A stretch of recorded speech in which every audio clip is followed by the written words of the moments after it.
Michael, how did you become involved? Did you first meet Mel on this movie or before?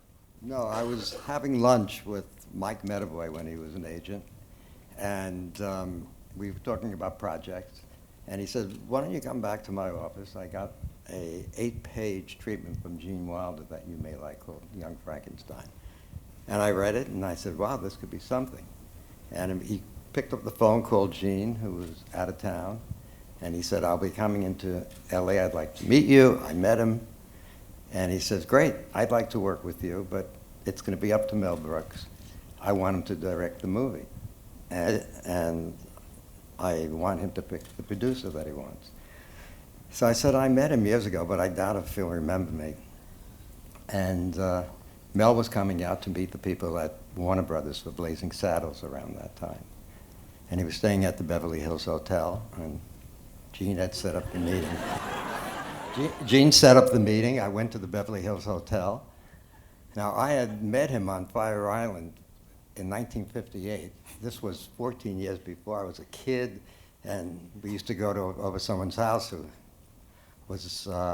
had a big house with a boat, and so he used to see me then. And I knock on the door of the room at the Beverly Hills Hotel. He opens the door, and he looks me up and down and slams the door in my face. and I couldn't believe it.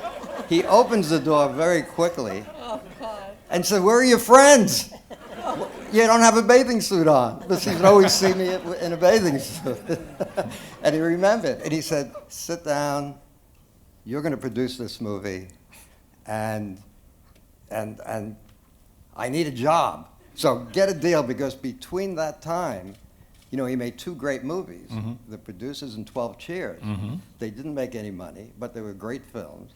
And so he was just like floating for like 3 years, and then all of a sudden, in 1 year, he makes the 2 highest grossing comedies of all time. I still have the money, I swear. I keep it on me, you know. So that's how I became involved. Then I made a deal at Columbia to get the script made, and then after making it, we have a meeting with them. They say we like it, and Mel will tell you the rest of that story. His friend, this is a very weird thing. His friend, this Michael Medavoy, was an agent at the time. Yes. He wasn't. He later went on to be quite a studio executive. He ran TriStar Films with TriStar Columbia. Yeah, so he had three clients. That's all. I think he had 3 clients. He was clients. running an agency. He had a lot of clients, But he had Gene Wilder, Marty Feldman, and Peter Boyle. Right. Amazing. Exactly. Now, I was lucky. I found Cloris at a bar, half shot, you know, and I really, you know, I was drawn to her. She had a kind of Judith Anderson quality, if you know what I mean. And then, you know, Gene told me about this Teri Garr person, and we had some film on Teri, and I said, she's absolutely beautiful. Could she act? And Gene said, who gives a shit? That's what he said, you know? So, no, it's true. Everything we say here is true. So Teri came in, she read about half a page, and we both said, yay, that, you know, she is. And she immediately, it was amazing.